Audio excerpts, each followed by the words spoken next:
Hello, everyone. Welcome back. This is Sarah Smith, and you're listening to Raw Intentions.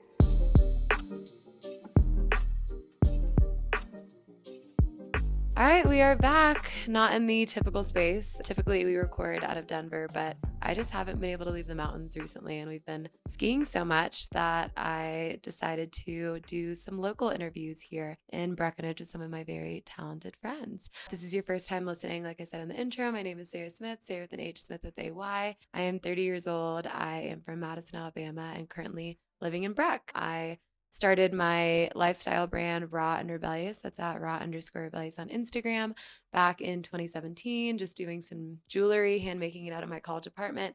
And it has slowly grown and blossomed into what is now so much more than that. We do tons of apparel, we do meetups, and it's very much like a real life living brand and community that I'm really proud of. And that's what led me to start this podcast, Raw Intentions Podcast, at Raw Intentions Podcast on Instagram. Give us a follow there too, just to have really intentional, meaningful conversations with my friends, with people that I admire from afar that I get to learn more about. I get to talk and do solo episodes, which I love to hear myself talk. So that's a win-win-win, and just continue to expand and connect with our community. So that brings us to our very special guest this week. This week we have Jessica Luann. She is a new friend, a photographer, a creative, an entrepreneur, a dog mom, and another local girl here in Summit County. We connected through mutual friends, our live audience that is here right now. Yay! And we met this year, and I wanted to get her on the podcast to talk about a lot of things, and we kind of dive into it all. We talk about how she got into photography and how she started her business, what nature plays into it, and how she's kind of evolved from taking photos of the quote unquote skyscrapers in Denver to now doing elopements and micro weddings in very niche locations in the mountains. She takes us through that process and how she started her company and the leaps and bounds that she had to take to get to where she is now. We talk about seasonal work. We talk about boundaries. We talk about productivity. We talk about the gatekeepy versus very open community that she's found from the start of her journey in photography to where she is now, and just building her brand. I mean, she is a badass. She works so hard and has such a beautiful, unique vision that she brings to not only the final product, but also to the customer experience. I think, she was saying that a lot of the friends and community that she's made out here has just been the brides and the couples that she's worked with. So I think that speaks volumes to the kind of experience that she brings and how authentic she is. So I'm really excited for you guys to learn from her. This is such a fun conversation episode. So without further ado, let's welcome Jess Luann to Raw Intentions Podcast. All right, and we're live. Jess, welcome to Raw Intentions. Thank you so much for coming. Well, I guess I came to you. Yeah, welcome to my home. Welcome to my ski chalet. Yeah. Oh my God, it's so stunning and it's so funny. I knew we lived close because we live in the same neighborhood. Mm-hmm. And when I typed in your address to get here, it literally gave me walking directions. Like we are next door neighbors. Which literally is around the corner. Yeah. Yeah. Which is crazy too that we have never crossed paths until recently, like in person. Yeah. Because we've known each other via socials for a while. Like, how did we even get connected through socials? Actually, was it through our live audience. Through Bree and Brandon. Insert applause. Yeah. So Bree and Brandon were like, I have a friend named Sarah. She lives in Breck. Like, I really want to connect you. And then I was supposed to come skiing with you guys at Vail that day. And I don't remember why I couldn't be there, but I was always like, okay, well, I need to find her, like literally track her down. No, that's what it was. Because I remember y'all telling me about Jess. Too, and I think that's how we started following each other. And I think I DM'd you and was like, oh my gosh, we need to hang out. Yeah, but it took us an entire year from that point to actually hang out, which is crazy. Well, I also feel like your busy season is my less busy season. This is true. My winter is my busy season for work. Yeah. Whereas your summer, fall. Yep. And spring? Or just no, actually, just because it's so muddy up here. Yeah, that's true. And everyone's either here for the flowers or here for the foliage. Oh, true. And then it's just too cold to shoot in the winter. I'm cold, they're cold. You're like, no one's having a good time. Yeah. So winters are my off season, which has us opposite. But I know, but it's okay. We still find time to play. We went skinning this morning. Yep. Which was like type 6 fun. Seriously. I'm literally like, why am I doing this? Oh yeah, okay. Yeah. When the sun hits your face, it totally makes a difference. I know, it does. It was nice. We went on resort, and for those of you that don't know, skinning is like essentially hiking uphill. on skis, which sounds kind of dumb. It does. Like, why are you walking uphill with your skis? I know. It's like, well, let me tell you. Yeah, but no, it's nice, and we live so close to the resort that it's kind of a nice little early morning thing. It's so I right feel like there. both of us are pretty, morning Yes. morning girlies. So mornings are my jam. we're gonna have to start doing that. Please, a lot more. That would be great. And then we can hold each other accountable yes. to get there and do it. We can. And start the day off right. Yeah. But before we dive into the episode, I'd love for you to give a little rundown of who you are, where you're from, your elevator pitch, just some of the basics. Sounds good. I'm Jess. I'm based in Breckenridge, which is obvious. I grew up in Colorado, right outside of Boulder, technically Broomfield. I've lived here my whole life. I have always loved photography, which led me into my career. But it really wasn't until COVID that I really took the plunge and really dove deep into like self-employment and running a business and figuring all of that shit out, because that was a journey as well. Yeah. But before that, I went to school in Denver. I have my bachelor's in human dietetics. Okay. I've yet to use my degree professionally, which Same. is so fun. Yeah. I love student loans. And then COVID hit and I was like, okay, I don't want to work in a hospital. Like, I definitely do want to kind of dive into something creatively. And I just followed my passion and it's led me here. Wow. Okay, I didn't realize that you studied that in school. Yeah. So when you say you've always loved photography, was it just kind of like a fun hobby for you? Were you, like, how young were you when you started getting into it, and what were you drawn to? Well, as a kid, I would just run around and take pictures of like my cat or like textbook like flowers. Literally, I have so many photos of many that. flowers, and I loved disposable cameras when I was little. Like, it just was so fun to get your photos back and look at them. And like I said, photos of flowers, photos of like family members, of pets, and it wasn't until like 2018, like ending high school. 14, when I was like, okay, maybe I should get a good camera. I lived in the city. I lived in Denver for college. And did you go to DU? No, I went to Metro. Oh, okay, yeah. Cool. So silly. But anyway, and that's when I got my first like professional camera, and then it kind of just snowballed from there. But I never thought of making it like a real career until my last year of college, when I was told by our professors that like an RD and a registered dietitian, you're capped at $60 a year. Like, that's the most they make, which is insane. That's nuts. It's wild, because nutrition is so important for people who are like chronically ill or just ill in also, any that sucks capacity. that they tell you that like your last I know. year. I was like perfect. Yeah. And so I was, like you just said, like so deep into the program. So I just finished it off, and I was like, okay, there's got to be something better out there for me. I need more money. Yeah, totally. Totally. I mean, I remember seeing that too with occupational therapy, because that's what I was studying in school. Never used my degree.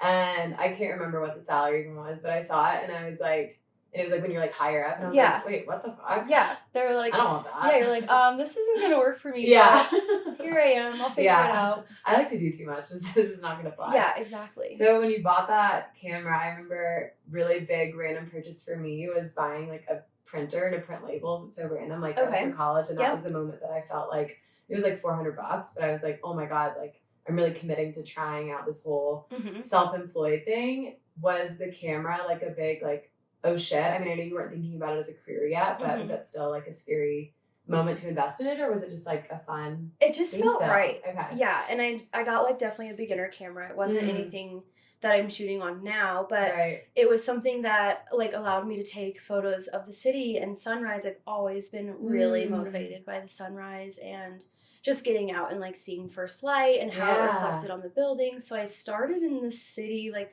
landscapes, funny, which is wild, crazy, just kind of the evolution there. What you're doing now, totally.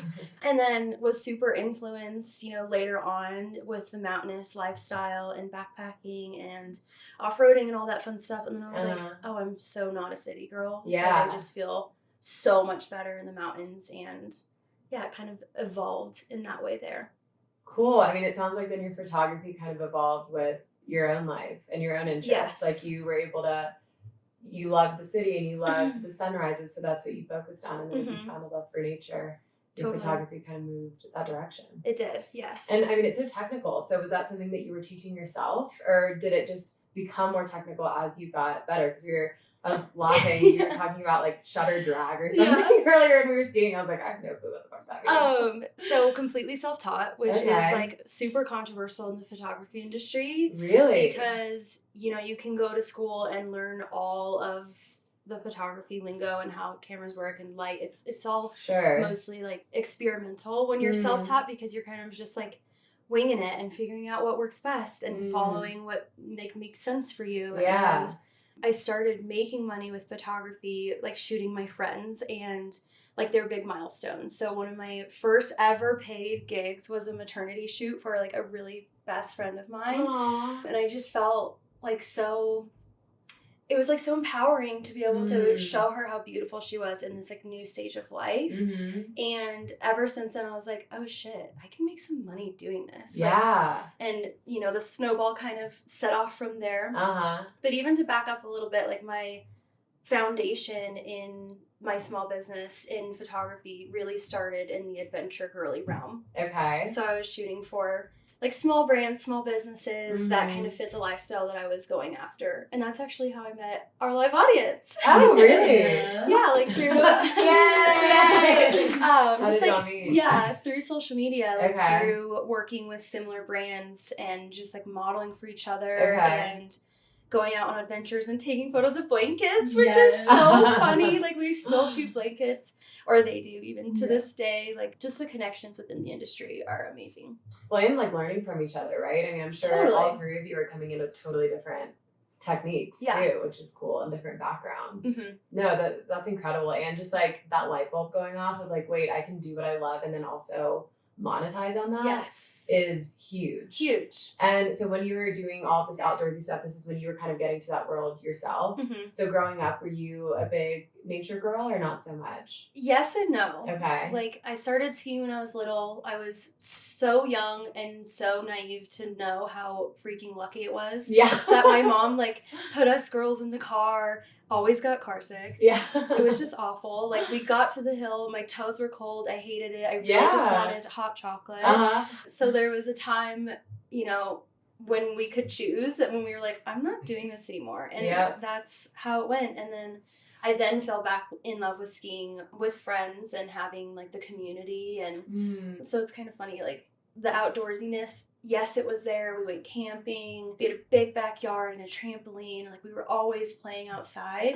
But my influence, like as an adventure girl, really started after college. Oh, that's so funny. I went through that same thing though. My mom, because we grew up in Alabama, so we didn't have snow, but my mom grew up in New York City and like outside of New York and went to Syracuse, was on a ski team. So she tried to make us a skiing family.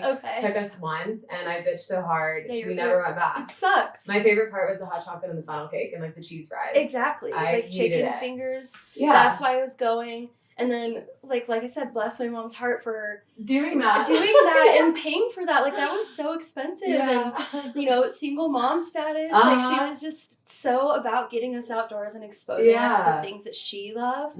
So, like... And you're like, I'm good. Yeah. At that point, I was like, this sucks. Like, I hate this. But now...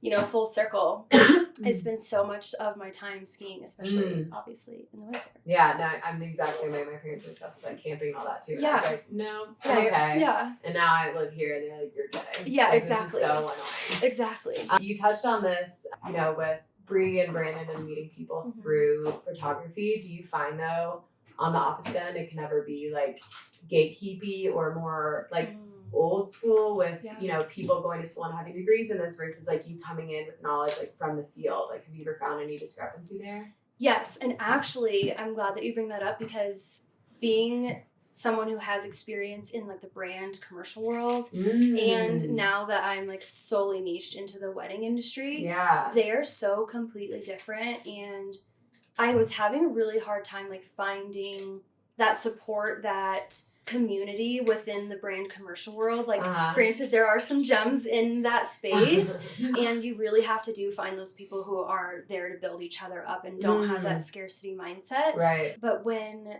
I found the fact that I really loved portraiture and taking photos of people, and then of course like that evolved into love stories and like mountainous days and all of that fun, lovey shit that we're going to talk about. Yeah. I really found like that community in the wedding industry, like it's female dominated.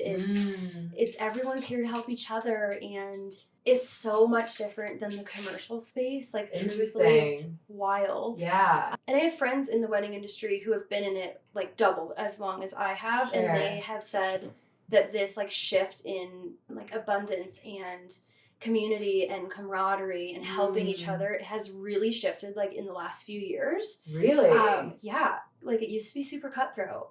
And maybe it's just like fresh people coming in. Absolutely. But her and I talk about it all the time. Like it is so like that's something that I'm so passionate about, is like helping other people who photographers specifically who like think that they can't do it and showing them that they can, and like all the tools are there for them. Like that is something that I absolutely love. I love that. And I think it is really hard, especially if you're coming into it, showing up and feeling like people aren't welcoming for you, because you're also such a novice in your field until you get more practice, and there's only one way to gain experience, and that's by doing it. So if you come in and you feel like everyone's rooting for you to fail, or they won't tell you anything or give you any advice, exactly, that's got to be pretty tough. So did you feel that way when you were in the commercial space, and did you feel like it was more male dominated, or was it? Okay. Yeah, so like I don't want to get into specifics obviously, but I would reach out to a brand, and so would my boyfriend Ian, and he would get a response back right away. And it was mostly, you know, men communicating with men, and I felt like we would send the same pitch. It was literally like we at some point like kind of were just like doing it. You're like, it's an experiment. Like, yeah. And that's when I was like, okay, I don't feel appreciated. I don't feel heard. I don't feel valued in this space. Wow. And that's when I pivoted into the wedding industry, and like I said, like found community, and it is female dominated. So I'm mostly working with females all the time, and it's just, I mean, you could just tell, like, I love it. It's amazing. No, and I think because there are still some fields, and I've experienced this with my business and from when I first started with jewelry and all that too, like the gatekeepiness and like the cattiness that totally. And I'm not going to overgeneralize, because I don't think that is an overgeneralization, but in some fields or in some circles, it's so competitive, and it's like, if you succeed, then I will fail. But if we're all helping each other, we're all learning from each other, I mean, it sounds so cliche, but it really is true, then we all get better, you know? So it's sad when people don't have that mindset. Totally. Yeah. The wedding industry is where it's at, or at least for me. Like I've really found like my people there, and the growth has been amazing. And have you been able to, through that, I know you said that's something you're super passionate about, is, you know, making it feel really welcome for other people. Have you had like photographers ask questions? Do you ever like? Because I'm excited. Do you ever like give any tips? Like what's? So actually, this is something pretty big that's going on in my business for next year. Okay. I will be pivoting into education in some way, shape, or form. No way. Just because I've found that I've been in this for 4 years now. I've seen stuff that works really well. I've seen stuff that doesn't work at all. Yeah. And I want to like extend that like knowledge of wealth that I've created. Cool. And so I'm in this, I actually just invested into my business in a 5-month course, an education program. And I'm so excited because one of those modules over the 5 months is about getting into education and starting to help others in this field. And I think that I'm like most excited for that module specifically. Can you think of some things that you've learned over the last 4 years, maybe that you wish you could tell your younger self, or anyone listening that wants to get involved in photography? Just a little sneak peek. Don't quit. Literally just pick up your camera, ask your friends to just go have some fun. Model for you. Model for that. Like, ask your buddies, ask your friends, take pictures of flowers still. Like don't let that kindred spirit go, you know? And the business side, like there is a lot to do, you know, from start to finish to really get yourself set up. But that's what's so amazing about all the education that's out there right now. Is there's people that are here to help you, and the community is so worth it. So just keep doing it. Well, on the business side of things, because I feel like, you know, most of the photographers coming into the space are predominantly creative. So that can be a really intimidating part of starting your own thing. And I remember feeling the same when I was doing jewelry. And I know something that's really hard, and a lot of my videographer, photographer friends have talked to me about this, is deciding how to like price yourself and deciding how to ask for that. Because you have to kind of go into it being, you know, kind of brave. Yes. It's very intimate, and you're asking someone to pay you and trust you Mm-hmm. and saying like, hey, this is actually what I'm worth. This is what my time is worth. Mm-hmm. But I know that can be a kind of scary thing. So Yeah. how have you dealt with that as you've grown? And do you have any advice for anyone that's trying to figure that out too? Yeah, well, you kind of answered your question in your question, Okay. because knowing your worth is the first step. And like really trusting in your craft and trusting in the outcome that you can produce for people is so huge. But then of course you're like, well, where are we getting those numbers? Like, where does that make sense? And there's a fun little equation that I call the cost of doing business. I'm sure you've heard of this. Okay, well, we should do it for you. Yeah, no, I love that. I would love to do that for you and help you through that as well. But sure, which could probably be so different from what I know, but whatever. No, still, I would love that. So the cost of doing business is basically like your overhead. So your monthly budget of all of your equipment. Are you driving to and from Denver to the mountains? So gas, wear and tear on your car, education, right? Like learning from people who you admire, mentorships, all of this, not to mention subscriptions and things to be able to editing do software, exactly all technology, yes. So you take that big number that, when I say big, because it adds up fast. Yeah. And, I mean, camera equipment and all of that. And then, of course, you factor in like the years that you've put into it, and it spits out a number. And then, of course, you want to think about your profit as well. Like, we're making money. We're business owners. This is our livelihood. Like, there's got to be some cushion there, and that kind of, there's more stuff that goes into that. But short answer, when you figure out your cost of doing business, it allows you to price yourself at your worth, and then it's all about how you sell yourself. So if you just like anything, if you go into anywhere and you tell someone how awesome the product is that you're selling, and you're really confident with what you can produce for them, like that speaks volumes as well. So it's kind of finding out that number, knowing that there's profit there, and then being able to produce the outcome. Yeah, and coming back to knowing your worth. Exactly. Right? Because if you truly believe that you are worth this amount of money for your time, then that will be conveyed through your confidence to deliver. 100%. Which I think is huge. But if you go in, kind of timidly being like, well, maybe, is it okay? Exactly. Which is a natural thing to do. I mean, so many of my friends have really struggled with that, of finding that price. And sometimes I think it's about like, you compare and you see what else is out there. You can ask friends. But I love that equation. I mean, that really makes it black and white. Because for me, being a product-based business, sometimes it's easier for me to come up with my prices because I have these cut and dry margins. Of course, I have my time. But, I try to... It's more of like a black and white equation to me, instead of like now when I've started influencing, figuring that out has been like really hard too. And I've been talking to a lot of my friends about like, okay, like how do you charge? Like, what are your rates? Whatever. And it's just like a learning experience, but totally. And it's also a shot in the dark too, right? Because you could be super excited about an inquiry, and you can send over your investment guide or like for you, like your pitch of, what that would cost, what you're willing to do, what's in your wheelhouse, and they can say no.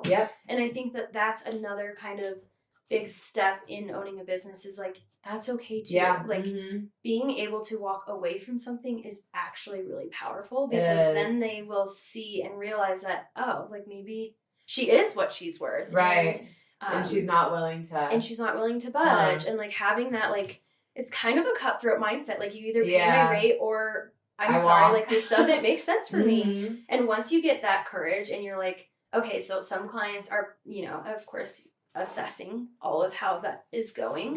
But influencing is fun. We should chat that through. I could totally help you with that. Absolutely. And what's your opinion on like free work and and any of that? Because that is a huge thing in the graphic design and photography, videography. I feel like companies are still catching up to like having respect for what you guys do, and they just think you'll like come out for free in exchange for something, and I just feel like that's so demeaning. It is. But what's your opinion of like when you're first starting out versus later? Are you still? I literally was just gonna say that, like. Okay, so you should never work for free. Period. End of story. No free work. However, if you are just starting out and you get a dream inquiry or a dream job and you really, really, really want to do it because you know that if you have that portfolio piece to then show the next brand that is willing to pay, like that you are capable of that, then that's a savvy business move.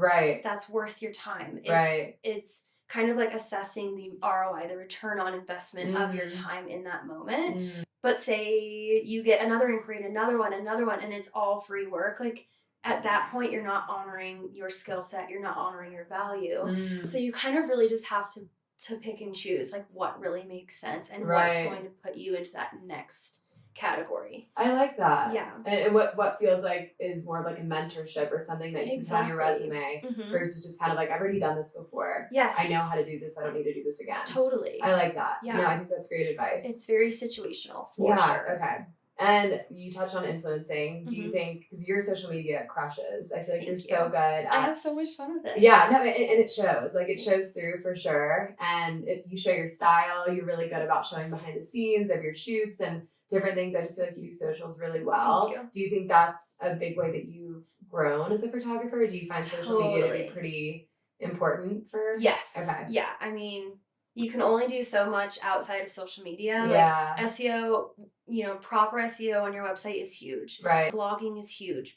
But when it comes to social media, like, nothing, I mean, that's just the day and age that we live in. Yeah. Like, it is literally your digital business card. Yeah. And that's something that I'm going to be teaching as well in this next kind of phase is like having a presence that feels like people can look at your page, and I'm speaking Instagram here, and know what you do, who you service, what your vibe is, like, if they get along with your personality, like, all of that stuff is so important because in my field specifically, like, I'm capturing your most special day ever, like the day that you get married. It's such an intimate day, and I want you to know who I am and what I vibe with and what fuels me, and that relatability is so huge. It is. It really is. And that's what sets you apart. And there's the component of, like, you have one video go viral. Yeah. And then you could be booked out, which is a crazy concept too. Which is wild. Yeah. And then there's the other hand of that. It's like, okay, well, we can't rely on social media entirely because we never know when they could just poof and it's gone. Yeah. Or even, like, people get their Instagrams hacked and they might have 20K, 30K, 50K followers and their entire business is essentially gone. Yeah. And so it's so important to diversify your marketing in that regard and have a badass website with badass SEO and be on Pinterest, because if you're planning a wedding, where are you getting inspiration? Yes. True. Inspiration is Pinterest forward. Like, gosh, if I'm going to the store and I don't know what to make, I'm looking on Pinterest. Yeah, I know. I feel like it's had such a comeback. It really has. Yeah. And, like, us girlies who are planning our weddings and are so excited about that, like, they're finding me on Pinterest, they're finding me on Google, and they're finding me on Instagram. So if any of those fail me, like, at least I have some other avenues. And and I think word of mouth is pretty huge too, right? Like, I've had so many friends that see a photographer or, like, we're a bridesmaid at her wedding and the photographer is amazing, then they book her for the next wedding. Yep. So do you find that oftentimes too? Totally. Word of mouth is huge. Yeah. Not so much bridesmaids because I do small weddings exclusively, but I have friends in the industry who capture larger weddings, and it's so funny. Like, if you get to a wedding and all of your bridesmaids are, like, they have engagement rings or they're married, like, it's always like, damn it. Like, we'll, like, text each other and I'll get a text and it's like, they're all they're all married already. Dude, it's such a huge... funny though. You notice that. Oh, absolutely. Funny. It's such an awesome way to be, like, make an impression and see if you gel and make that, like, client impression. And they saw how you worked for their friend and how you showed up for them on their day and kind of directed the show. And if they loved you, then that's, like, it's literally one of our best places to market. And you just notice those things. Oh my gosh. Yes. So, taking us back, we started with the city and the sunrises. Yes. Then we got into nature a little bit more. Then we realized we were lover girls, so we wanted to focus on weddings, and you kind of melded the weddings with nature.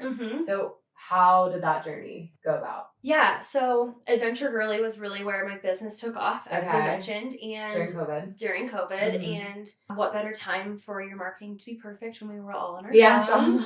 And then, of course, like, because no one could hang out, it was really perfect that I was shooting outdoors because it allowed me to shoot for brands and still have, like, people come together and create these shoots and stuff. Just a little tip there for all of our brand people who are, looking to get into that outdoor space. It was just such a perfect time, and it still is. Yeah. Your question? The question was going from the nature to wedding. And how I blended that. Okay, yes. So being that all of my portfolio was outdoors and then kind of like melding the love stories into that, I just have always found that my work really shines in nature. And then fast forward a little bit further, I'd have, couples reach out. It was definitely like, hey, we thought about the traditional wedding route, but we really just want it to be us two, and it looks like you know where to take us. Like, is that something that you're interested in? So you also have this knowledge of like these little spots. Yes, exactly. Cool. So my knowledge of Colorado is actually a huge part of my business because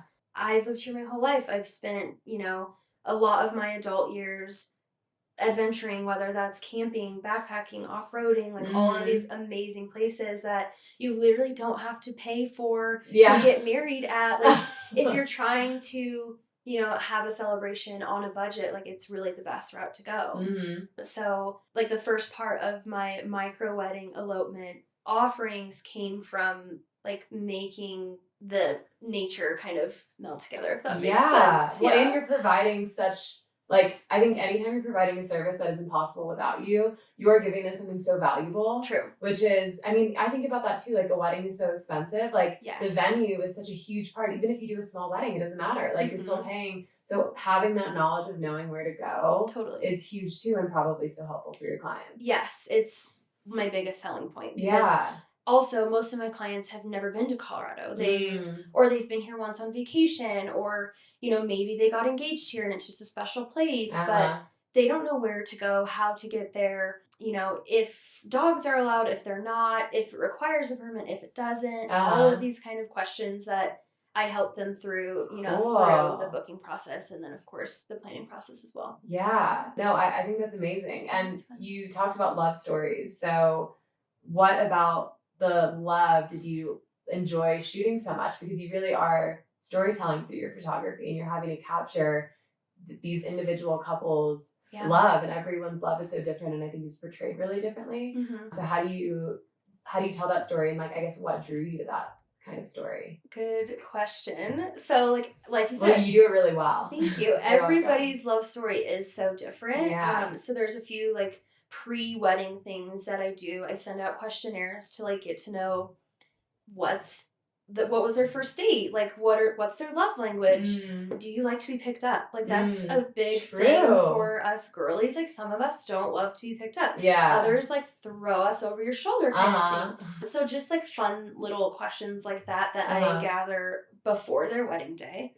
Mind you, we're also planning multiple months in advance, so that includes planning calls and being like FaceTime. Sometimes if my clients are nearby, like we'll do coffee dates, which is so fun. Cute.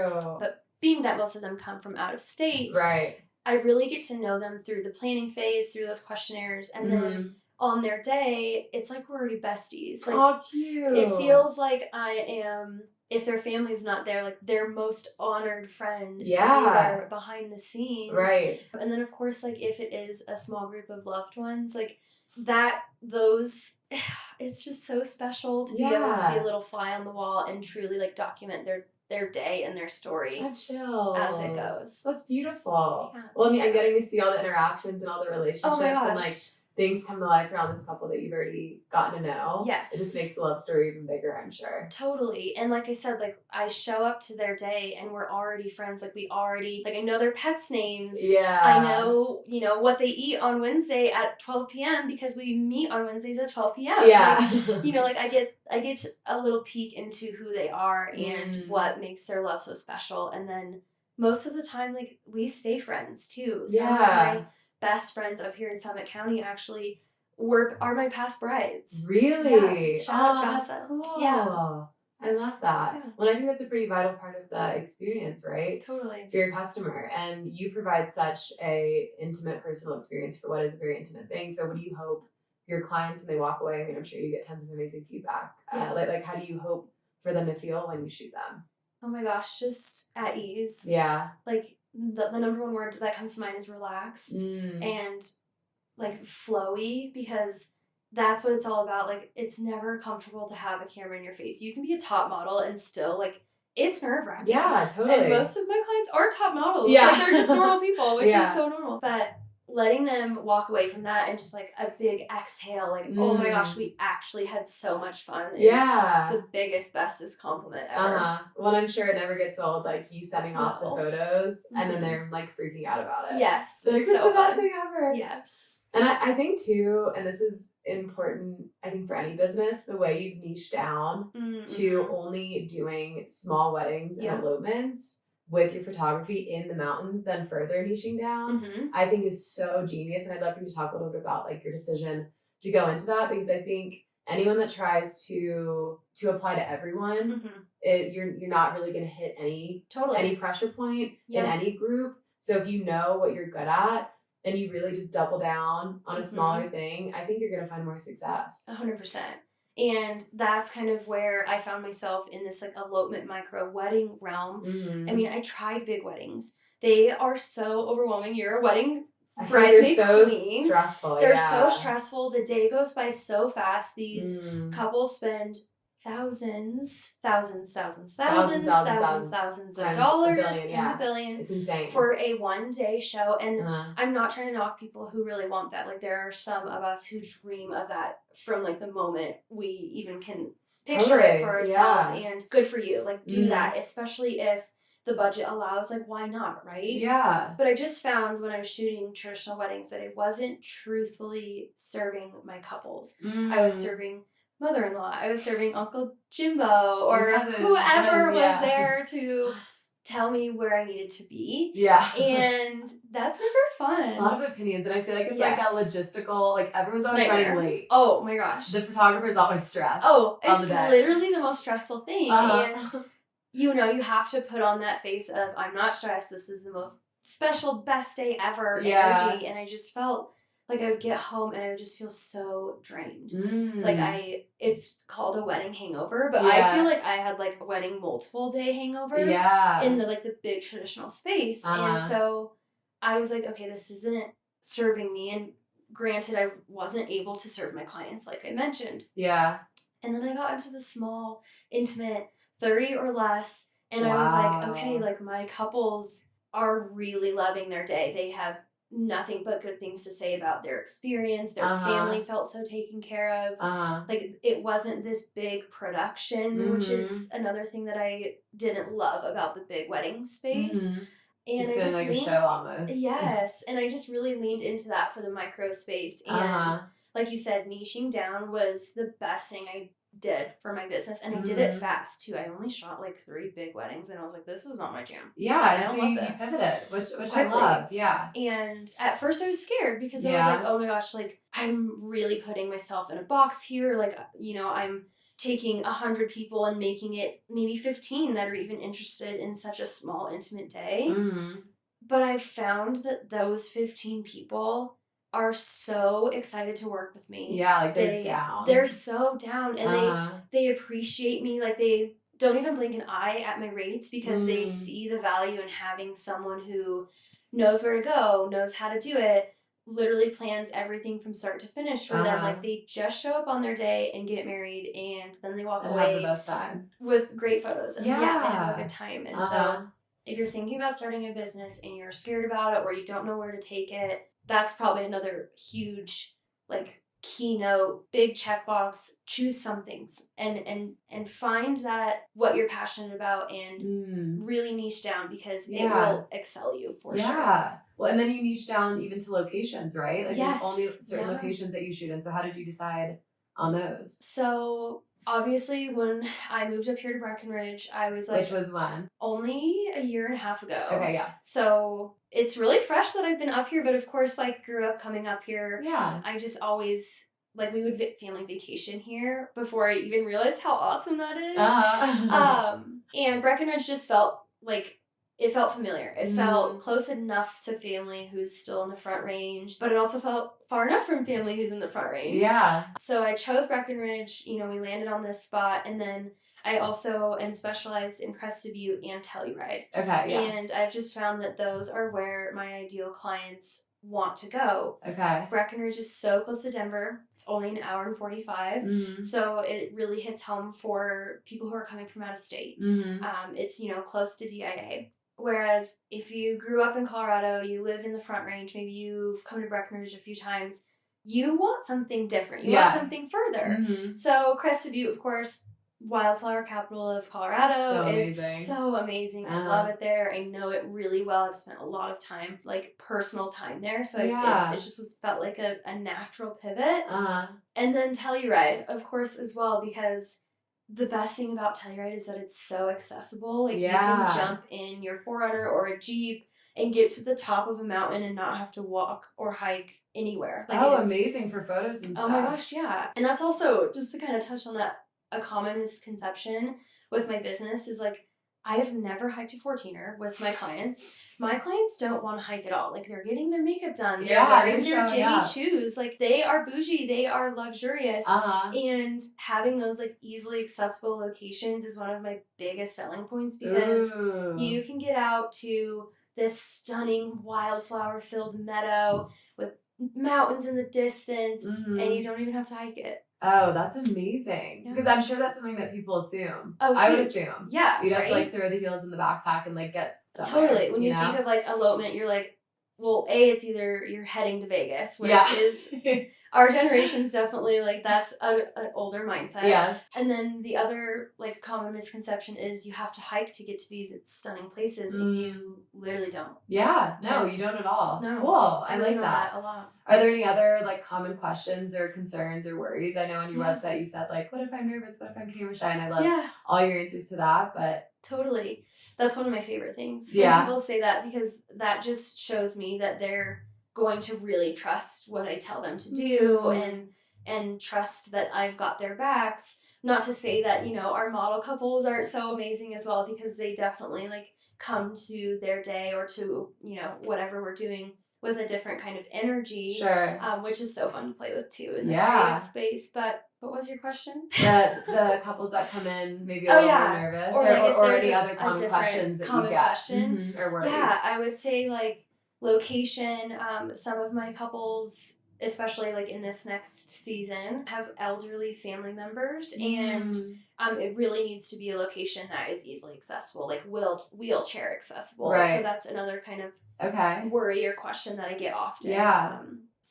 Okay, interesting. Yeah. And with seasons, you are very season based, so you have a very, very busy time, and then you have a time where you get to kind of hang out, which you're in right now. So how is that scheduling wise? Like, have you gotten in the swing of that with like working nonstop and having your weekends pretty much booked and then getting to just like chill for a while? So there's there's like a 2-part answer for you here. So the first one is we can start with seasonals. Okay. And then the second one, just so that I don't forget, is weekends. Okay. I'll try to remember. So table the weekends because that's also important. But seasonal. So people go crazy for the wildflowers and they go crazy for fall foliage. Yep. And that happens. Me included.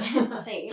And so that's like July, August for flowers, September, October for foliage. And that's my whole year's worth of salary in literally 4 months. Wow. And as you're familiar, but most of my clients are not, they inquire about a May date or even June. But the best spots up here in the high country are literally muddy, and that's why we call it mud season or shoulder season, you know, getting into winter. But I'm mostly educating people when they inquire, like, spring in the mountains is not the vibe. It's so snowy and muddy. It's so snowy. It's so muddy. Like, you don't want to get married in Colorado, in the high country. No. And when I say high country, I mean, like, the best of the best locations. Where you want to get married. Exactly. Like, you can definitely accomplish, like, a Boulder wedding in the spring. The Front Range is great for Golden, that. Or Golden and that. But you don't get those stunning mountain views. Like, you just gotta wait. I know.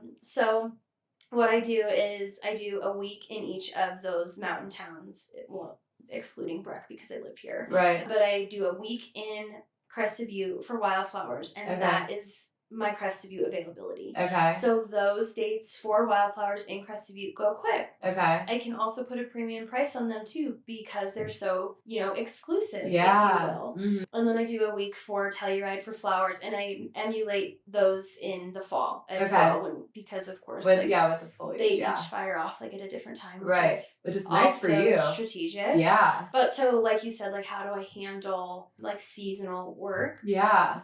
Oh, girl. Like, I feel more like... No, I actually feel more like myself when I'm in busy season. Really? Yes. Okay. Like, I feel like I have such purpose. I feel like I get to hang out with people on their best day. Like, it's just such an adrenaline giving. It's like high. It's so high all July, August, September, October. And then, to be frank with you, like, winter comes and I don't have anything to do. I'm literally bored at home. Thankfully live so close to the ski resort and love that like outlet that I get in the winter. But the work keeps me busy and I love it. And I'm trying to kind of figure out how I can keep busy in the winter as well.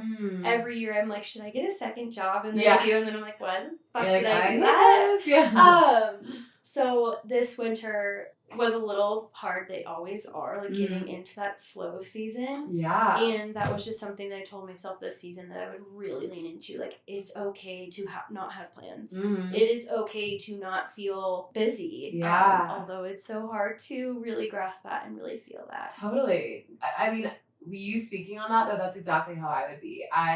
As crazy as I am with work, I kind of thrive in that. And I need my space to, like, avoid burnout and stuff. So I'm definitely teetering on that right now just because it's the holidays. But still, if I do have any kind of lag, then I find something, then I start a podcast or I start a YouTube channel. Or it never ends. And so I think I would have a hard time, which is why I was curious how that felt for you with, like, being so nonstop and then going to literally nothing. And I don't mean literally nothing. Like, you're always working on socials and you're always doing things and you just got this other job and obviously you have so many hobbies and things that you love. Yeah. But it's probably like a holy shit, okay, whoa. And it's kind of recent for you, right? I mean, because you've turned into this, micro wedding elopement and you've finalized like, okay, wildflowers, foliage, you've kind of gotten it dialed in now. So this is probably a newer seasonal thing for you. Oh, totally. Like every year it's like, oh shit, okay, here it comes. And then you hit slow season and it's a mental thing for sure. And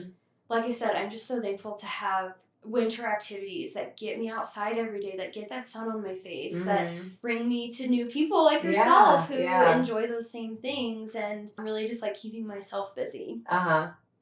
During my slow season, which is literally so contradicting, but it's also cool that you get to say that, okay, I can make enough money in those times, like that you've set yourself up that way to be able to take time off like this and this is true. Get a break. And you talked about, you're taking some educational courses and we're going to work on that. Like, you get to kind of formulate and make your next season even better. Yes. Which is really cool. Yeah. And kind of a rarity. It is. Yeah. And kind of like yourself, like, your ideal client, your crowd, like, you're a ski brand. Like, those are your people. Why aren't you pushing in the winter and taking summers for yourself? Like, same with me. The wildflowers, the foliage, like, tap into that, recharge your battery in the winter, and then go full force. But you do mention burnout, and that's a real thing too. Yeah. And like creating space for yourself even through busy season to like kind of check in with yourself. And one thing that I do that I love is solo trips. So as much as I love my boyfriend and our dog, like, I thrive alone. Yeah. And I recharge alone and I get work done when I'm alone. And so every year when I go to Crested Butte, every year when I go to Telluride, I do it alone because I just feel like, yes, I can show up and be, that person and that energy and that coordinator for my clients, but then I get to go home and hibernate and order a whole fucking pizza and eat all of it, you know what I mean? Yeah, like, I don't have to share with anybody or so it's kind of like the avoiding burnout is always something that I'm trying to figure out, trying to master, and I think that keeps me humble for sure. Yeah, well, and I think every business owner struggles with this, is like the boundaries of like, how can because your business is so much more than just a job. It's you can't really ever turn it off because there's always something you could be doing. Yeah. Always. And there's always ways you could be working on yourself or your business because you are. And your business is an extension of you. You know, it's all synonymous. So have you found any kind of rhythm with that, with having such stark, different busy and slow seasons? Like when you are super busy, are there rituals or things that you like to do, or like a time where you like, I'm shutting off my phone, I'm shutting off my laptop, or are you still kind of playing with that? Yeah. I think it's always something that I'll play with, if you will. Anyone that I ask is like, I have no idea. Do you I'm like, no. I'm like, I'm asking you. Yeah, exactly. I'm really, really, really strong with boundaries. I think that boundaries are something that I've created in my personal life that have really pushed into my business, and that's just something that I don't let up on. And I think that for one is something you really have to grasp and like don't let it go kind of thing. Yeah. But I try not to check my email when I get in bed.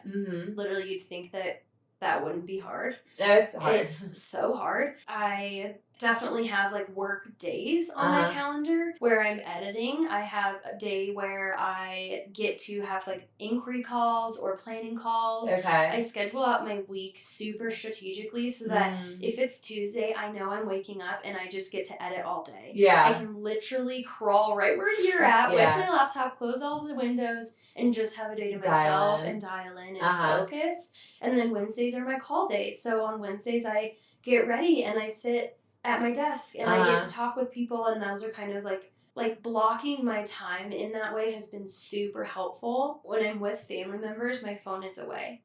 Friends, phone is away. Like one of my biggest love languages is quality time. Yeah. And to be able to turn myself off, like my business brain off, is something that I've worked on really hard. So like you'll find me like not even on my phone, which sometimes is annoying because I'm not getting back to anybody if they need me if I'm having quality time with people. I think that's great though. And I'm such so a believer important that the phone is not a gateway automatically to like you and your time. Yeah. I'm very much a believer. Like I wake up super early, and so that's when I get back to everyone, and then I don't respond for the rest of the day. Unless we have plans or it's like a work thing that's important. Yeah. I text people back once a day and they just know that. And I just don't think that having a phone gives everyone a right to me. Like it's too overwhelming. That is such a good mindset. And but I think it's important. And you have to be present when you're with your people. 100%. And I love that you said even like in your personal life that you respond once a day. Yeah. Do that in your business life too. Yeah. Like open your email at the start of your day or whenever it makes sense to you, and get back to all of the emails you need to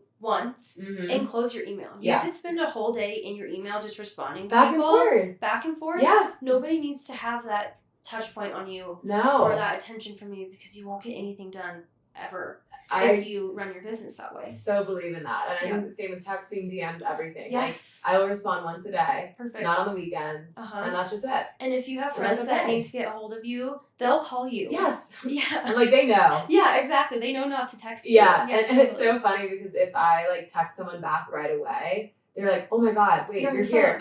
Hey, so I have a couple questions and I'm already gone. Yeah, you're like, oh, sorry. Too late. I'm out. And I was like, whoa, I didn't expect you to answer, which is so funny. That's but really I'm good the same way. And I think that's really important too, you know, as a business owner, like being able to turn that off with your loved ones. Because you never want to be the person that's not present in the conversation, because I'm so ADD. I have to have my phone away or I'm not going to be able to, I can't multitask at all. Even when I think I can, I can't. No, I'll like start something and then walk away and then come back to it and be like, oh shit, I was doing this and that. And then, which I told you earlier about my walking pad. Yes. Okay, if you don't have a walking pad yet, and this is to everybody, and you swear you have ADD or ADHD or troubles focusing, get yourself a fucking walking pad. I walk like 6 miles a day just doing emails. That's amazing. Just like admin work, sometimes editing, and it really gives my brain something to focus on. Of course, then I also try to put my phone away. That always helps too, like in another room. But I understand that's not always possible for people. Right. But just the walking pad alone, like I feel like I can hyper focus and actually get shit done. Yeah. Which is huge. You need one, and I think they're on sale. No, I should do have need a code. One. Yeah. No. Send me a link. I will. No, I always used to try to meditate. Like meditation was always like on my resolutions. And I would like sit in bed and meditate and just fall asleep. I'm like, or my brain would Nice. Yeah, go in the place. Yeah, but in like the morning, like I would fall back asleep. I'm like, wait, no, like that's this is not not what I want to do. No. And I found that walking meditations are where I really thrive. Like when I'm in movement, that's when I can like kind of quiet my brain because I am so ADD. Yeah. So that's why, I mean, obviously I love moving, I love skiing, doing all those things. And that's so meditative for me because then I'm really able, like if I'm calling a friend even, I have to be walking because my phone's in my pocket. I'm looking around, my brain is paying attention. Yeah. Because I love doing things while I'm doing things in that sense. Like I'll go to the gym and like power walk and answer DMs and stuff. So that's just go definitely walking pad. Yeah. Oh yeah. So walking pad would be awesome for you because you could actually get shit done in your day. And I'm getting steps in. And you're literally getting steps in. I love that. It eliminates having to go to the gym and do cardio if that's in your routine. Yeah. Because you just walked 6 miles and you literally were working. You got paid to walk 6 miles. No, that is genius. I need to get one because so many of my friends, I was just telling you, like have them and they never use them. Like they'll buy them and they'll use them for like a week or two and then it just collects dust. Like one of my old roommates had one at her house and she never touched it. Never touched it. So like I will admit it goes in waves. Like there are some weeks where I'm just like I'm not fucking walking. Yeah, like this week. I don't feel like it. Yeah, but most of the time, and like you'll remind yourself too, like you'll feel better, you'll feel accomplished, you'll get more done. That's where it's at. No, I love it. And you were talking about time batching. So how does the booking work for you? Like are you totally booked out for next year? Does that kind of trickle in or? Good question. So, and that actually ties in the weekends thing that I told you to remember earlier. I still have it in my brain. You had it. Yeah. I just had other so time batching actually with the micro wedding industry and the elopement realm, if you will, it is a savvy move to get married on a Wednesday, Thursday, rather than a Saturday, Sunday because there will likely be less people, less tourists, less traffic, less costs for midweek occasions. Right. It's literally, I don't book weekends in the summer unless it's like a dream day and it just makes sense that it's a weekend date. Interesting. But a lot of my weekends are free because I will always push a Wednesday, Thursday, or Friday wedding. And then you have the whole weekend to celebrate with your people. Wow. That's genius. Yes. Because that's always been a hard thing for so many of my friends that are photographers. Yeah. Like, your weekends are gone. Especially the big traditional weddings. It's a Friday, Saturday, and then Sunday wedding hangover. Of course. Like, for days after. Yeah. Maybe you're just exhausted. And so then you have to kind of give up your social life, which I've always felt like would be really hard for me. Totally. Yeah, so that's another reason why you should get into the micro wedding industry. Yeah. If you're planning on getting into photography and all that stuff, like that's just another awesome perk of a micro or an elopement is that you're not appeasing aunt, uncle, cousin, niece, nephew's school week or work week. Like, you're doing what you want on your day, and that can take place on a Wednesday. Yeah. It's even better if it does. Well, and to your point, like, the flights will probably be cheaper, the accommodations, everything is cheaper all around, and then it's nice for you. Yeah. So you do not book weekends at all? No. Wow, I love that. I mean, I do have a few this next season that are like really excited. It just worked out better for their plans. Like it's gotta be like I don't want to sound like I'm like you know what I mean, if you will. Like I don't not book weekends, but I also I always encourage them to do weekdays. That's so fair. That's fair. And I think it's a mutually beneficial thing. Totally. Like you're helping them exactly as well. Yeah. And then that kind of goes into one of my boundaries that I've created in business is like if I have my weekends off, I'm able to spend time with my boyfriend and my friends who, work corporate jobs or have weekends off, so I'm still able to create that work-life balance. So yeah, the wedding industry in the micro world's really great. Totally. No, I like that. And let's talk about your boyfriend a little bit. Okay, love him. Yeah, huge fan. So how did you guys meet? And tell us about your relationship, maybe some relationship advice. You guys have been together for a while, right? Gosh, we're going on 4 years. Yes. Yep. Maybe that's why I thought you've lived here for 4 years. I think that's where I got the number from. So Ian and I met on Hinge. And we're like a classic Hinge success story. He was my first Hinge date. I was his first Hinge date. And we like deleted the app on our first date. Love it. We were in. It was also COVID. So it was so funny. I remember I called my mom. I was like, I'm going on a date. I'm going to this location. Like we met outdoors because everything was closed. Like he got a pizza from my favorite pizza shop and brought a bunch of like local beer because he's from the East Coast. Oh, cute. That he had like been saving for a special occasion. And it was great. Like we watched the sunset. We talked about, life. I asked him his credit score. because that shit is important. It is. Like, I needed to know you that need to know. he's financially stable. And yeah. like, I don't know. I just thought that that's hilarious. a running joke that I was that forward. But yeah. I don't know. I'm just... You don't want to waste your time. Exactly. And he was in that same boat. And yeah, like we dove into it fast, but it also felt so good and so right. And, you know, fast forward, we have always been inching closer and closer to the mountains. Like first we lived in Superior, which is not far from where I grew up. And then we moved to Golden. And then we were like, why don't we just like move to Breck? Yeah. Like, why not? Yeah, why not? Like this place became available. It just... the stars aligned in that regard, and it's crazy. We were talking about this earlier while we were out of breath walking up the hill. But we actually spend less money living in the mountains than we did driving I-70 to and from every single weekend. Yeah. Spending, like, my time is money. So spending 6 hours on the highway, like, and anybody who's from here knows I-70, it's fucking awful. Yeah, it's horrible. It's terrible. And so... yeah, we live in our dream place. We have an amazing community. Yeah. And my business thrives up here. So I was like, I don't know. I was saying the same thing. My rent is cheaper up here too. Yes. It's like, why the fuck not? And it's so cool that both of you guys wanted to be up here and it led you guys here. Yeah. So you guys have been living together for a while, right? Yes. Okay. Yeah. Cool. Yeah, like I said, we moved really fast. Yeah. It felt right. No, I get it though. Like, when you know, you just kind of know. Like, exactly. Why wait? Like, you might as well just do it. Yeah, like both of our leases ended around the same time. Like it couldn't have been better. It couldn't have been more perfect.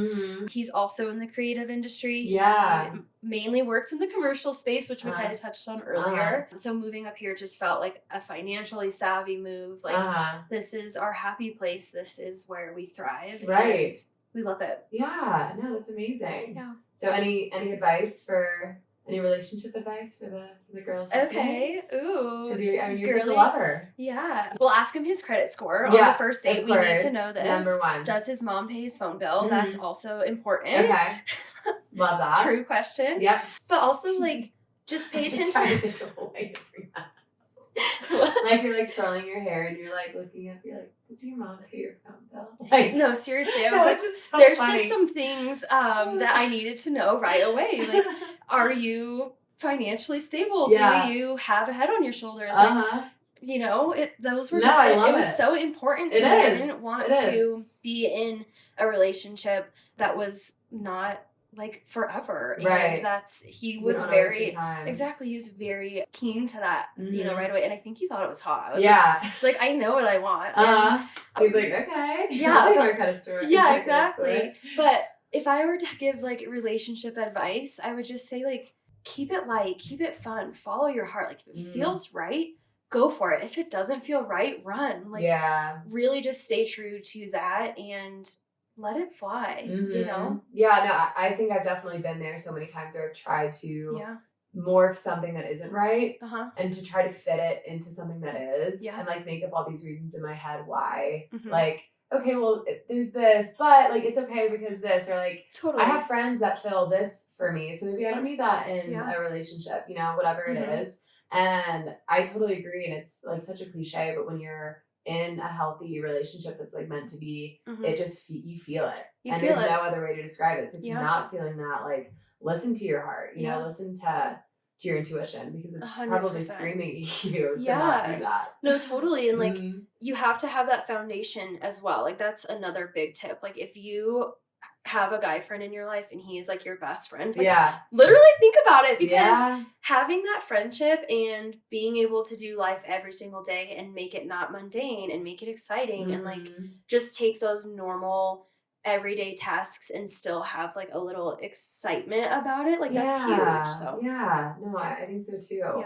And then you guys have lived together for a while and you've moved to a few new places, so how have you found, you know, when you're finding community? I think you and I talked about this where like, you know, you still want to have girlfriends, but you also want to have like couple friends that you guys can hang out with. So has that been difficult finding community in Summit, or have you found it to be pretty easy? I It's kind of a tricky question because I was so lucky to already have friends up here. Oh, true. My best friend, we are literally friends from high school. Mm-hmm. She moved up here right after high school. Oh, cool. And so I would visit her like as a weekend warrior and come up here, and we would putz around and do the CC's thing, and we would run over to Liquid Lounge like back in the day. Yeah. And so I kind of had an introduction to Breck through her earlier, and that's why Breck always felt really comfortable. She still lives up here. Her boyfriend, fiance now, and then him and Ian are besties as well. Like just having that kind of familiarity when coming up. And then this place actually we took over from friends as well.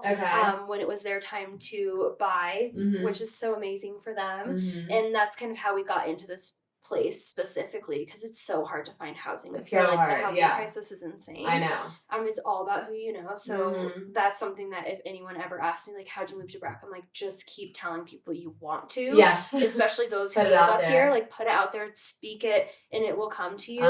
And that's what we did. So we were able to get this place through friends, and those friends introduced us to their friends, and so that was fun, and that was a good way to like meet people. And then my past bride also lives up here, and her husband. Oh, cool. And so I've been really, really lucky with having that community kind of already established, and then just kind of melting into it, if you will, and building on top of that. And the ski industry is so vast, as you know. Everybody knows everybody in the best and worst way. So that even that like connected us together literally because you ski. Yeah, and absolutely. We ski, and our live audience here. Like, so I get asked that a lot, like, was it hard? And I feel like I might be an outlier because I was already so lucky to have those connections. Right. Oh God, I don't know what that was. Like, long story short, it was really easy in a way that like it's an outlier situation for sure. Well, I mean, I feel like I've had a similar situation, and maybe we're both just lucky in that way, but one thing that I tell people, like my friends in Denver when I moved out here, I think it's there's less people, but everyone's out here for very similar reasons. Yes. And so you have this like instant commonality that you're prioritizing skiing or hiking or playing outside, or you find that hobby, because everyone has a hobby here no matter what it is. So you have something so in common that brought you to this very small place. Yeah. So I think it just makes the connections deeper, quicker in a way. 100, like, you know? That's exactly what I meant to say. Yeah. And the whole thing about being lucky in that regard, like, that is so huge. Having those common interests is so huge. And it's likely that, you know, you'll meet a friend and they all have a friend who they'd vibe with, like, and you're right about, like, having less people up here. Like, we have more friends here that we see literally all the time. I mean, we ran into each other last night at City Market. I literally called Jess because I was going to talk to her about, like, did she want to skid in the morning, and also, like, what time should we do this podcast? Yeah. And I was like, what are you doing? She's like, just spending my money at City Market. I was like, I'm also at City Market. She's like, I'm by the sourdough. Which is, like, it's literally small town vibes. And coming from the Front Range, like, yes, we had friends down there, but you just don't see each other as often. You don't run into each other. Like, Ian's from a small town in Pennsylvania, and it's so funny, like, when we go back to his home, we run into people all the time. Yeah. Like, I remember kind of teasing his mom the first time maybe it wasn't the first, but she, like, needed to get ready to go to the grocery store. And this was before we lived up here, so I didn't get that mindset. And I was like, I just put on my sweatsuit or whatever the heck, threw my hair up and was like, let's go. Like, let's get the show on the road. And she's like, well, no, I have to, like, get ready. And I was like, what? And so now, like, I hear that. Like, you literally see people you know all the time, everywhere. Yeah, but I ran into you guys, I, like, just got back from the gym. Like, I was You look sweaty. So great. Oh, thanks. But, you know, it's just, like, that small town feel that I never had when I grew up in Broomfield, like, suburbia. If that's the right word, suburbia. Suburbia, yeah, that's it. So, yeah. No, I definitely, living here, I think you showed me that, because I always assumed I would like a bigger city, and I think living out here showed me that I don't. Like, I prefer a smaller town. I mean, granted, like, at the gym, I know that everyone that I know is going to be there around, like, 4 or 5, so I try not to go there at that time, so I'm like, I don't really want to see anyone there. You learn people's schedules. Yes. Oh, totally. Like, I run into, like, the same people all the time, or, like, Owen, who we saw this morning. Like, I always know to see him in the morning because he works over there. That's how I met him in the first place. But I kind of like that. Like, and you know that if you need to get out, you can get out. Like there's some times where, especially after ski season, when I'm like here, because I don't really travel much other than skiing, just for work and because I love it too. Yeah. Then at the end of ski season, like end of April, I know that I'm going crazy and I'm like, I have to go somewhere else. I cannot talk about snowfall and what run I did and how many days I have and anything anymore. I have to like go have a real conversation out in the real world. And it like takes you a second to like get back into it and you're like, okay, I'm good. Now I'm ready to go back to my snow globe.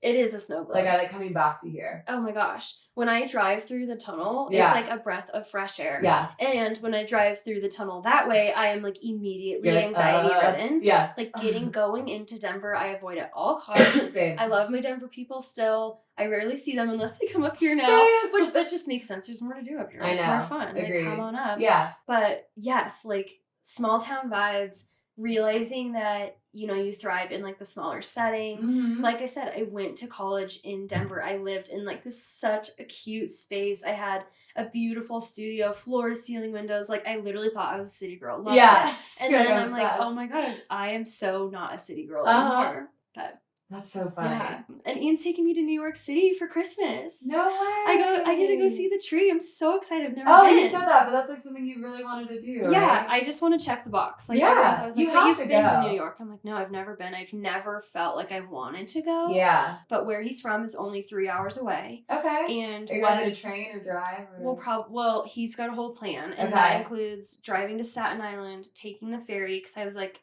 I don't know what to do. Yeah. He's like, I got this. I'm like, okay, cool. Like how you are with all your weddings. Exactly. You're like, follow me. Yes, follow me. the trust. Like, you just give that trust and it just, you feel taken care of. But I told him, I was like, I want to see Grand Central Station and the tree. Like, I just want, those are the only two things I really want. And I want a dirty martini on a rooftop bar. Like, yeah. I like that. Yeah. Well, that's a nice to thing. top it off. The one thing that I don't love about here is the lack of food and beverage options. That is a whole thing. Holy shit. All day about. No, it's like so bad. It makes me spend a lot less money, but still, like, it's very mundane. You go to somewhere like New York and you're like, this is the best food. These are the best drinks I've ever had because we're so excited. Even in Denver, it sucks. So, like, going somewhere like that, I mean, like, food and bev is like their whole culture. Yeah. So you're gonna be eating good. It's gonna be great. I'm excited to take the subway and like stand like close to it and feel it go by and like literally like in a movie. Everything. Yes. It is just that though. Like you're gonna feel all that. It's so fun. Yeah, I'm pumped. And then of course we literally get to drive back home and be in our cozy space again, which is nice. Yes, exactly. Home as in his home, but same. Yeah. And then are you just chilling here for the remainder of ski season pretty much? Yeah, so I'll be in Jackson for a ski elopement, which I'm so excited for. And we always do one ski trip to Jackson. We love Jackson so much. Fun. Yeah, the town's so cool too. Yeah, it's amazing. I mean, it's Jackson. If you haven't been, put it on your list. Yeah. So we'll be there in Feb, and then we're pretty much home, which is nice. Just, you know, to really enjoy the space that we pay so much to live in. Yeah, I know. You know, see our people and enjoy the good snow. And yeah. Nice. And for anyone listening, is there anything that we can expect from you? I know you said that you're doing some courses in the coming years. Or anything else that you're working on for next year? Good question. I'm also curious too. So we are in this phase where we know we want to buy a home. Okay. We know we want to put some roots down. We know we want to, you know, get to that next step. We know it's not going to happen in Colorado first anyway. Like what we want, you know. It's impossible. It's really hard. Yeah. And, you know, you can make all the money in the world, but if you're looking at real estate right now, like it just doesn't make sense. No. And so that kind of leads me into this next thing where I'm building a Colorado team. So I'll have a team of Colorado photographers who are going to be working under my name. Wow. And that will allow me to still have my Colorado-based, Colorado roots. Like, I'll always come back here, I think. Yeah. But we're talking about Wyoming. Wait, where in Wyoming? Well, Jackson is untouchable too, so don't even think twice on that. Median home cost in Jackson is $7 million. Oh no! Yeah, I mean, all my friends live in like Victor and like, but even there, it's still really expensive now. It's kind of it's still happening. Impossible. The time is now, and so to Victor Driggs, like the Idaho side of the Wyoming culture is kind of where we've got our eyes. Wow, that's so exciting. Thank you. I'm really pumped. And a little bit of background with Ian too, like his cousin lives in, they're going to start a fly fishing company, like guiding service. Wow. And his cousin's already up there doing that. He has a few years under his belt. And so Ian's going to do that with him? Mm-hmm. Wow, that's amazing. I'm really excited. So cool. New chapter. Such big moves all around. And, it just seems like the most possible route. And the land up there is still affordable. Maybe I shouldn't be talking about this. Damn it. I shouldn't have brought this up. We'll exactly. Leave it. Yeah. Like, just don't say the town. Yeah, I won't. And, not getting too much into, real estate and construction loans and all that good stuff. But we could literally build our dream home for the price of this condo. Are you serious? Actually, we would be saving money. Yeah. But granted, this condo is on Peak 8. You live literally on the mountain. I get that locations, everything, blah, blah, blah. What an amazing investment, though. But at the same time, being able to build really what you want and be in a space, and I think that will also offer a slowdown in our lifestyle, which sounds really great. So 2025 is going to be a lot of, building on my business, getting all of my systems in place, building my team, building an education program so that I can maybe fly from my safe nest of Colorado and still have this amazing thing that I built. Yeah. Here. Which is so possible. And I think that's so cool that you're looking in that direction. I love it. I know. So exciting. Yeah. Well, tell everyone where they can follow you and where they can find you so they can see this growth in real life. Okay. I'm Jessica Luann on Insta. JessicaLuannPhoto.com is my website. I'm on Pinterest. Pinterest is huge. I love Pinterest. Jessica Luann Photo on Pinterest. I'm not on the TikTok. Well, I am. You're not on the TikTok? I call it the TikTok. I am not on the TikTok. You just aged yourself. I am on the TikTok, but I don't post on it enough. Okay. I have my friends on the TikTok who I love. Shout out all of my cutie TikTok friends. But yeah, don't go there. Okay. We'll go other places. I love that. Where it's at. So. Well, thank you so much for coming on. Thanks for having me. This was so fun. Thank you guys so much for listening. We drop new episodes every single Thursday. You can follow, subscribe, all the things. And if you like what you heard, my DMs are always open. I feel like yours are. Totally. As well. If anyone ever wants to reach out and talk about something that you heard on the podcast or need advice in the space or want us to talk about something else in the future, we're always all ears and just so happy that you tuned in. Thanks. Yeah. So thank you so much and we'll see you guys next Thursday. See ya. Bye.